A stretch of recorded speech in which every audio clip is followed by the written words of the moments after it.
Alanallur service സഹകരണ ബാങ്കിന്റെ വിജയോത്സവം 24 തിങ്ങി നിറഞ്ഞ സദസ്സിനെ സാക്ഷിയാക്കി പരീക്ഷകളിൽ മികച്ച വിജയം നേടിയ പ്രതിഭകൾക്ക് ബാങ്ക് നൽകിയ അനുമോദനം സമൂഹത്തിന്റെ കൂടി ആദരവായി. അലനല്ലൂർ പഞ്ചായത്ത് പരിധിയിലെ SSLC, +2, VHSC പരീക്ഷകളിൽ സമ്പൂർണ്ണ A+ നേടിയവരും LSS, USS, NMMS പരീക്ഷകളിൽ ഉന്നത വിജയം കൈവരിച്ചവരുമായ 450ഓളം പ്രതിഭകൾക്ക് വിജയോത്സവത്തിൽ ക്യാഷ് അവാർഡും ഉപഹാരവും നൽകി. SSLC പരീക്ഷയിൽ 100% വിജയം കൈവരിച്ച Alanallur vocational higher secondary school, Edathanattukara government oriental higher secondary school എന്നിവരെയും അനുമോദിച്ചു. ക്രൗൺ ഓഡിറ്റോറിയത്തിൽ നടന്ന അനുമോദന യോഗം കഥാകൃത്ത് വൈശാഖൻ ഉദ്ഘാടനം ചെയ്തു. സിനിമ ടെലിവിഷൻ താരം കലാഭവൻ നിയാസ് മുഖ്യാതിഥിയായിരുന്നു.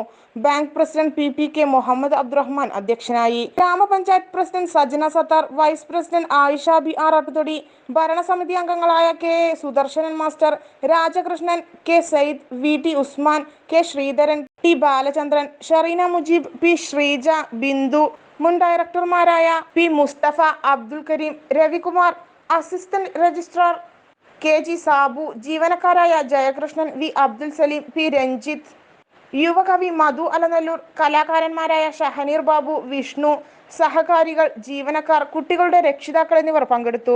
സെക്രട്ടറി P ശ്രീനിവാസൻ സ്വാഗതവും വൈസ് പ്രസിഡന്റ് അബ്ദുള്ള മാസ്റ്റർ നന്ദിയും പറഞ്ഞു. ലോകത്തിലെ ഏറ്റവും വലിയ വിസ്മയം 1350 ഗ്രാം തലച്ചോറ് കൊണ്ട് അവർ വിസ്മയങ്ങൾ സൃഷ്ടിക്കും.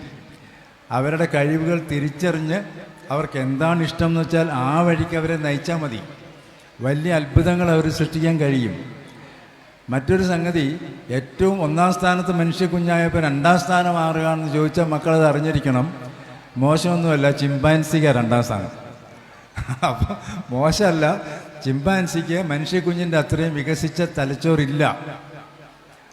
ചിമ്പാൻസിയുടെ വളർച്ച അമ്മയുടെ വയറ്റിനുള്ളിൽ വെച്ച് തന്നെ 85% കഴിയും. ജനനശേഷം വെറും 10-15% ഉള്ളൂ. മനുഷ്യക്കുട്ടിക്ക് പുറത്തേക്ക് വന്നതിന് ശേഷമാണ് 85% വികാസം സംഭവിക്കുന്നത്. അതുകൊണ്ടാണ് അമ്മ പ്രസവിച്ചു കഴിഞ്ഞാൽ മലന്ന് കിടന്ന് കരയുന്നത്. ഒരു പശുക്കുട്ടിയെ പ്രസവിച്ചു കഴിഞ്ഞാൽ മിനിറ്റുകൾക്കുള്ളിൽ അത് എണീറ്റ് അമ്മയുടെ അകിട് കണ്ടുപിടിച്ച് പാല് കുടിക്കും. മനുഷ്യക്കുട്ടിക്ക് അത് സാധ്യമല്ല. പക്ഷേ എന്തിനാണത്? ആ നീണ്ട വളർച്ച, ആ നീണ്ട ശൈശവം മനുഷ്യക്കുട്ടിയെ ഏറ്റവും ബുദ്ധിയുള്ള ജീവിയാക്കി മാറ്റുകയാണ്. അത് നമ്മുടെ അനുഗ്രഹമാണ്. ആ നീണ്ട ശൈശവം മലന്ന് കിടക്കുന്നു, എണീറ്റ് നിൽക്കുന്നു, കാഴ്ചപ്പാട് വർദ്ധിക്കുന്നു. എണീറ്റ് നിൽക്കുമ്പോൾ തൊടിയുടെ അങ്ങേറ്റം വരെ കാണുന്നു, ആകാശം വരെ കാണുന്നു. ഉയരം വയ്ക്കുന്തോറും മനസ്സും വികസിക്കുന്നു.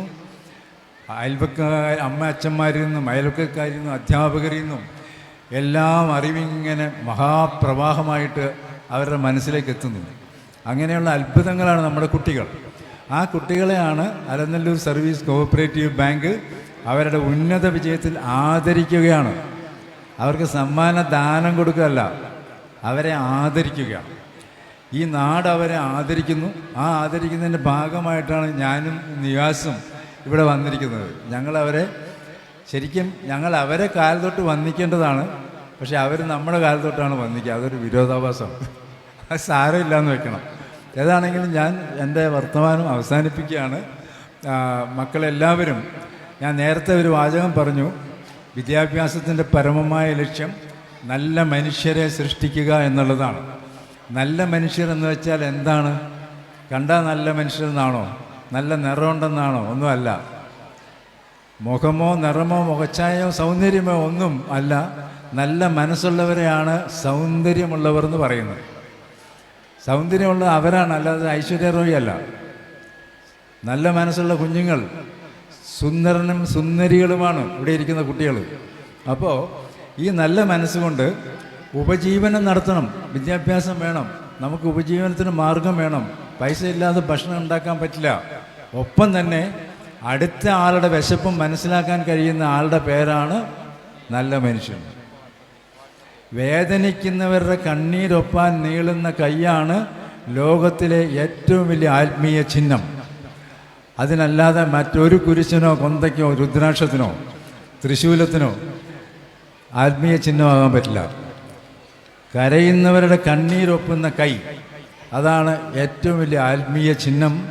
അവർക്കുള്ളതാണ് ഈ ഭൂമിയിലെ സ്വർഗം. അങ്ങനെയുള്ള സ്വർഗം രചിക്കത്തക്കവണ്ണത്തിനുള്ള നല്ല മനുഷ്യരാവാൻ നമ്മുടെ പൊന്നു മക്കൾക്ക് കഴിയട്ടെ എന്ന് ആത്മാർത്ഥമായി ആശംസിച്ചുകൊണ്ട് ഞാൻ ഈ സമ്മേളനം ഉദ്ഘാടനം ചെയ്തതായി പ്രഖ്യാപിക്കുന്നു. എല്ലാവർക്കും നന്ദി. കേട്ട് മനസ്സിലാവും. ഒരു മിമിക്രി ചെയ്യുന്ന ഒരു പട്ടിയെ ഞാൻ നിങ്ങളുടെ മുന്നിൽ അവതരിപ്പിക്കുകയാണ്. ഈ പട്ടി അനുകരിക്കുന്നത്, ഈ പട്ടിയെ വളർത്തുന്ന അയാൾ, ഈ പട്ടിയുടെ യജമാനനെ തന്നെയാണ് അനുകരിച്ച് കാണിക്കുന്നത്. ഈ യജമാനൻ എന്ന് പറയുന്ന വ്യക്തി കുറച്ചൊക്കെ ഒരു പോഷ് കാണിച്ച് നടക്കുന്ന ഒരാളാണ്, ആളായി നടക്കുന്ന ഒരാളൊക്കെയാണ്. അപ്പോൾ അദ്ദേഹം അത്യാവശ്യം സാമൂഹിക പ്രവർത്തനങ്ങളൊക്കെ ചെയ്തു പോകുന്ന ഒരാളാണെന്ന് വരുത്തി തീർക്കുന്ന ഒരാളാണ്. സത്യത്തിലൊരു നല്ല സാമൂഹിക പ്രവർത്തനമൊന്നുമല്ല. അപ്പോൾ ഈ ഒരു വ്യക്തിയെയാണ് ഈ പട്ടി അനുകരിക്കുന്നത്. പട്ടിയിലൂടെ ഇയാളെ നമുക്കൊന്ന് പരിചയപ്പെടാം.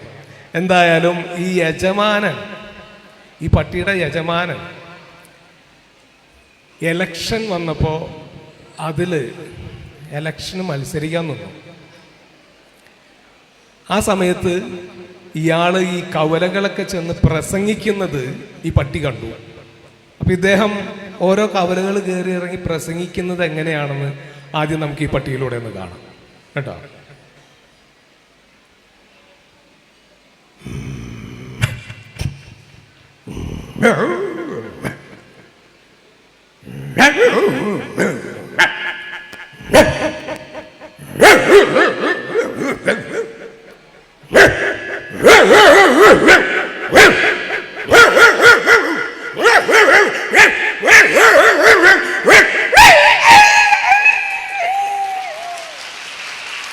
ഏറുകൊണ്ടാലേ നിർത്തുള്ളൂ, അതുവരെ ഇയാളുടെ പ്രസംഗമാണ്. ഇതാണ് ഈ പട്ടി കാണിച്ചത്. അങ്ങനെ ഇദ്ദേഹം ഈ കവലകളിലൊക്കെ കയറി ഇറങ്ങി പ്രസംഗിച്ചിട്ട് എന്തോ ജനങ്ങളുടെ നിർഭാഗ്യമാണോ അദ്ദേഹത്തിന്റെ ഭാഗ്യമാണോ എന്തോ ഇലക്ഷനിൽ നിന്ന് ജയിച്ചു. അപ്പൊ ഈ ഇലക്ഷന് ജയിക്കാൻ കാരണം എന്താണെന്നറിയോ? ഇയാള് വോട്ട് ചോദിക്കാൻ പോയത് ഇങ്ങനെയായിരുന്നു അത്രേ. അത് ഞാൻ കാണിച്ച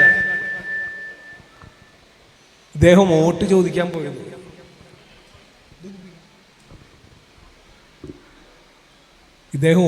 പോയത് പട്ടി കാണിക്കും. ഇതിങ്ങനെയാണ്.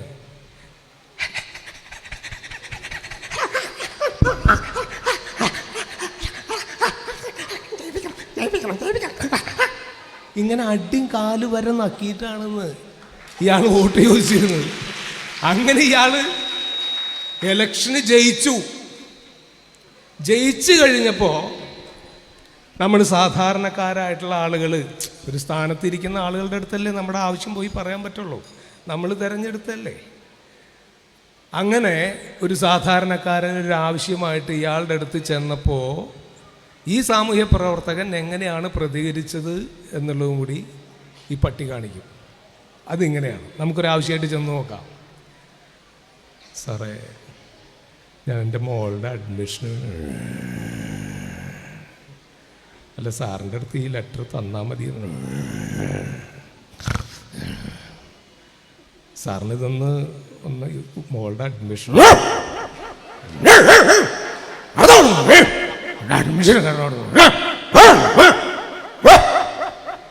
ഇങ്ങനെയാണ് പ്രതികരിച്ചതെന്ന്. ഞെട്ടിയോ?